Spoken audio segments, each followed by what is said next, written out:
नमस्कार दोस्तों, स्वागत है आपका जीके विद मितेश सर में। देखिए दोस्तों, ये जो किताब है, ये जो 12th क्लास की किताब है, ठीक है, हिस्ट्री की किताब है।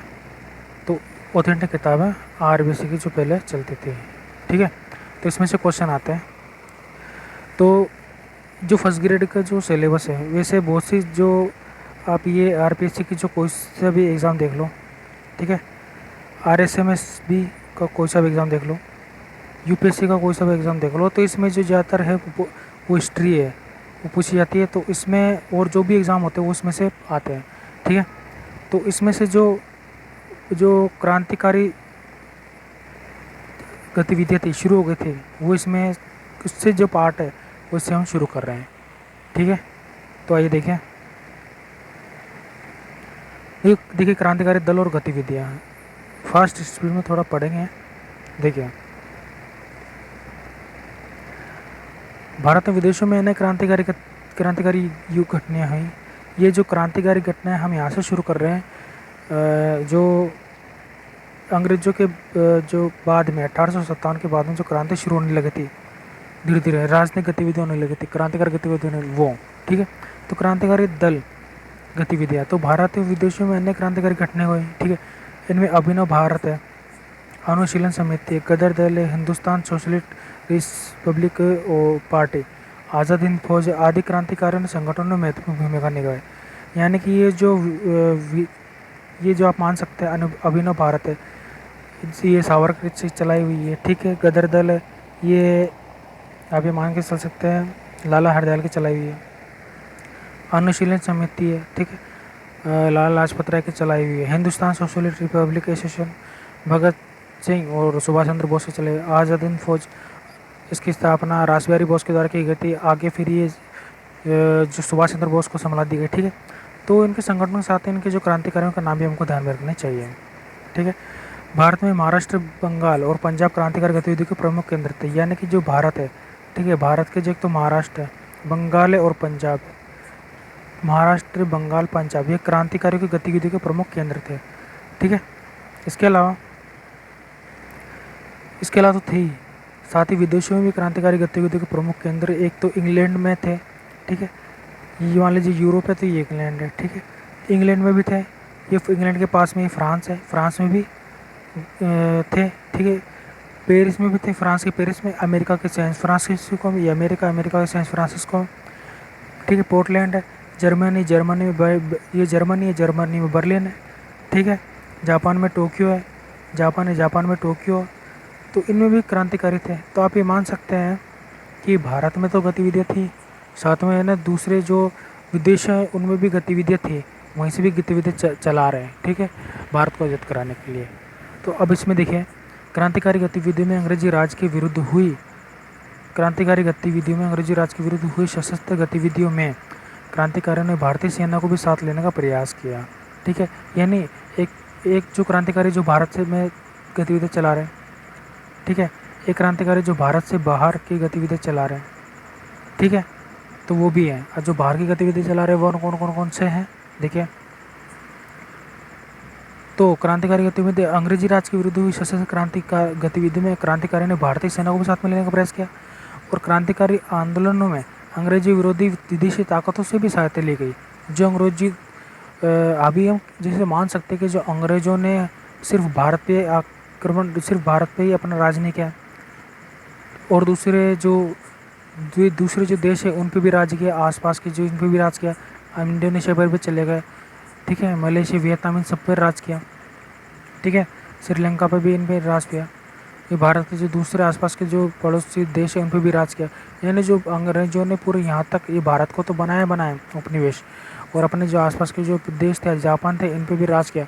तो यहाँ के जो क्रांतिकारियों ने क्या किया, जो क्रांतिकारी है, जो उस भारत के अलावा जो जितने भी देश है उन देशों में जो क्रांतिकारी चल रहे थे, तो उन देशों से भी सहायता ली गई, ठीक है। विदेशी ताकतों से भी सहायता ली गई अंग्रेजों के खिलाफ, क्योंकि अंग्रेजों वहाँ पर भी अत्याचार कर रहे थे, ठीक है।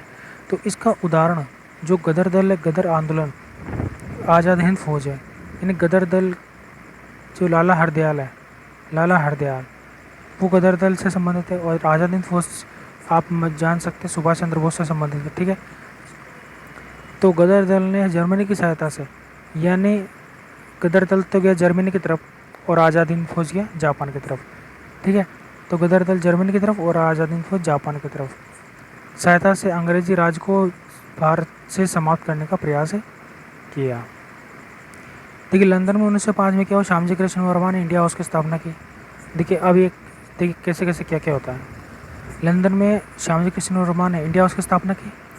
तो भारत से जो भी क्रांतिकारी भारत जाएंगे वो इंग्लैंड के लंदन में इंडिया हाउस में जाकर के रुकेंगे और वहीं से अपनी गतिविधियाँ, वहाँ की जो कानून है अंग्रेज़ों की, उनको समझ करके उनकी जो गतिविधियाँ हैं इंग्लैंड में, मतलब कानून में उनमें इंडिया के लिए क्या चीज़ें आगे ऑर्डर निकल रहा है उसके अनुसार गतिविधियों को चलाने के लिए, ठीक है, सारी गतिविधियों को समझने के लिए।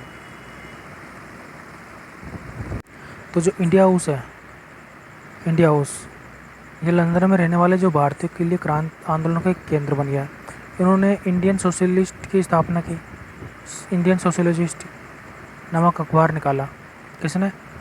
श्यामजी कृष्ण वर्मा ने। ठीक है, अब सब अपने अपनी चीज़ निकालेंगे। वीर सावरकर क्या निकाले? वीर सावरकर क्या करेंगे? अभिनव भारत की स्थापना करेंगे। लाला हरदयाल गदर दल के नेता के रूप में काम करेंगे और मदनलाल ढींगरा जैसे कई क्रांतिकारी इसके सदस्य बने। श्यामजी कृष्ण वर्मा को क्रांतिकारियों का पिता कहा गया। ये क्रांतिकारी को सहायता करते थे, यानी विदेश, भारत से जो भी विदेश पढ़ने जाते थे, इंग्लैंड में पढ़ने जाते थे, ये उनको छात्रवृत्ति देते थे, फेलोशिप देते थे। ठीक है, और क्रांतिकारियों को मदद करते थे, तो उनको क्रांतिकारियों का पिता कहा गया। ठीक है, पेरिस में कौन काम कर रहा है? इंग्लैंड में तो काम कर रहे कौन? श्यामजी कृष्ण वर्मा। ठीक है, तो फ्रांस के पेरिस में कौन काम कर रहा है? एस.आर. राणा। ठीक है, एस.आर. राणा, श्रीमती बीकाजी रुस्तम कामा आदि सक्रिय रहे। अब देखिए अभिनव भारत को पढ़ता है। अभिनव भारत क्या है? अभिनव भारत नासिक में गणपति उत्सव मनाने के संबंध में 1899 में एक मित्र मेला संगठन की स्थापना की गई। मान लीजिए गणपति महोत्सव मना रहे हैं, तो गणपति महोत्सव मना रहे हैं, तो गणपति महोत्सव मनाने के दौरान ही मित्र मेला बन गया कि यार एक मित्र मेला बनाते हैं। तो मित्र मेला बन गया, तो इसमें संगठन की स्थापना की गई और 1904 में इसी संगठन का नाम बदल कर क्या किया गया? सावरकर के नेतृत्व में अभिनव भारत। ठीक है, 1904 में इसका नाम बदल करके अभिनव भारत कर गया। अभिनव का मतलब होता नया। ठीक है, तो ये जो मित्र मेला है इसका नाम चेंज कर दिया गया अभिनव भारत और एक गुप्त संस्था बनाई गई, गुप्त क्रांतिकारी संस्था बनाई गई जो भारत की क्रांति करने के लिए, मतलब क्रांतिकारी रूप में काम करने के लिए इसका जन्म हो गया इस संस्था का। ठीक है, उद्देश्य क्या था इसका? भारत को विदेशी सत्ता से स्वतंत्र कराना। इस संस्था ने तिलक द्वारा, अब देखिए सबकी अलग अलग स्टोरी शुरू हो गई है, तो इस संस्था ने तिलक द्वारा प्रारंभ किए गए गणपति उत्सव और शिवाजी उत्सव के माध्यम से क्रांतिकारी विचारों को लोगों तक पहुंचाया। इसने सभा में पुस्तिकाओं के माध्यम से अपने विचारों का प्रसार किया। ये संस्था नवयुवकों को लाठी चलाने की शिक्षा देती थी, मतलब देशभक्ति की, तलवार चलाने की, पहाड़ पर चढ़ने की, घुड़सवारी करने की और दौड़ने आदि की। ये एक तरह से किसी फौजी को ट्रेनिंग देने जैसी, यानी सिपाही को तैयार करने जैसी ही स्थिति है, यानी क्रियाएं हैं। ठीक है, तो भारत में अंग्रेजों के खिलाफ सैनिक तैयार करने लगी, कहने का मतलब ये है। तो महाराष्ट्र की पूना और मुंबई के कई कॉलेज स्कूलों में इसकी शाखा स्थापित की गई। महाराष्ट्र की जो पूना है, मुंबई के कई कॉलेजों और स्कूलों में इसकी शाखा स्थापित की गई। इसकी शाखाएं महाराष्ट्र के अतिरिक्त मध्य प्रदेश, कर्नाटक के विस्तारित की गई। अभिनव भारत ने विदेशों से पिस्तौल आदि शस्त्र एकत्र किए। देखिए अभिनव भारत ने विदेशों से पिस्तौल आदि शस्त्र एकत्र किए, यानी सिर्फ सिपाही भी तैयार नहीं किए, पिस्तौल आदि भी तैयार इसने कर लिया। तो लंदन से कौन सहायता करेगा? लंदन से वीर विनायक दामोदर सावरकर गए थे, तो उन्होंने भारत से शस्त्र भिजवाए। भारत से गए थे विनायक दामोदर सावरकर, तो लंदन से उन्होंने भारत से शस्त्र भिजवाए। और अभिनव भारत की ओर से पांडुरंग महादेव बापट को बम बनाने की कला सिखाने के लिए विदेश भेजा गया। ठीक है, तो जो पांडुरंग महादेव बापट है वो विदेश गए थे, रूस। ठीक है, वो गए रूस से बम बनाना सीख करके भारत आए। ठीक है, तो पांडुरंग महादेव बापट को बम बनाने की कला सीखने के लिए विदेश भेजा गया और बापट ने रूसी पुस्तक बम मैनुअल की प्रति प्राप्त कर इसका अंग्रेजी में अनुवाद किया। बम मैनुअल की प्रति प्राप्त कर इसका अंग्रेजी में अनुवाद किया। इसके अलावा अभिनव भारत ने बंगाल तथा भारत की अनेक गुप्त क्रांतिकारी संस्थाओं से संबंध स्थापित किया। ठीक है, तो ये हो गया। तो दोस्तों वीडियो अभी तक यहीं तक करते हैं, आगे करेंगे इसका जो पार्ट है वो 2 लाएंगे। ठीक है, वीडियो कैसे लगी बताएगा ज़रूर, जुड़े रहिए, सब्सक्राइब कर लीजिए चैनल को। मिलते हैं अगली वीडियो में, तब तक के लिए धन्यवाद। जय हिंद, जय भारत।